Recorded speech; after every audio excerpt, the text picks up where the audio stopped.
नेता पार्टी सभापति गगन कुमार थापाज्यूले जुन समय प्रदान गर्नुभएको छ यो क्षेत्रवासी र यो जिल्लावासीका लागि जुन सन्देश उहाँले प्रवाह गर्नुभएको छ अबको देश निर्माणका क्रममा रूपन्देही जिल्लाले हिजो जसरी अग्रणी भूमिका खेलेको थियो आउने दिनमा पनि यहाँबाट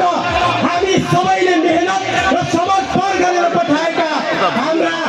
सांसदहरूलाई काठमाडौँमा रहेको संसद भवनमा उच्च स्थान उच्च मूल्याङ्कन गर्दै यस क्षेत्र र यो जिल्लामा रहेका धेरै समस्याहरू समाधान गर्नका लागि पहल गर्ने जुन प्रतिबद्धता सहित आज यहाँ उत्साहित बनाउनका लागि पार्टी सभापतिज्यूले जुन सन्देश प्रवाह गर्नुभएको छ त्यो प्रति हामी हार्दिक आभार प्रकट गर्न चाहन्छौँ र हाम्रा बिचमा सयौं साथीहरू हुनुहुन्छ जो नेपाली विभिन्न दलहरू परित्याग गरेर नेपाली काङ्ग्रेस प्रवेश गर्नका लागि हाम्रा बिचमा आउनु भएको छ। फेरि पनि हामीसँग हाम्रा पार्टी सभापतिज्यूका यस पछाडिका थुप्रै कार्यक्रमहरू अन्य जिल्लामा रहेका कारणले गर्दा हामीले उहाँलाई यहाँ राखिराख्न सकिरहेका छैनौँ। हामी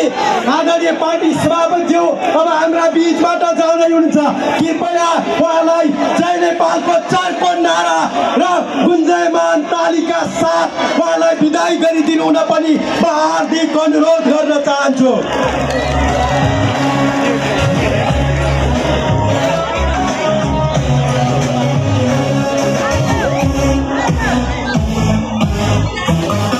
आदरणीय उपस्थित जनसमुदायहरू नेपाली काङ्ग्रेसका केन्द्रीय सभापतिज्यूले जसरी आज यो जिल्लामा रहेका 5वटै निर्वाचन क्षेत्रमा नेपाली काङ्ग्रेसका उम्मेदवारलाई विजयी गराइसके पछाडि ती उम्मेदवारहरूले यो देश यो क्षेत्र यो जिल्ला र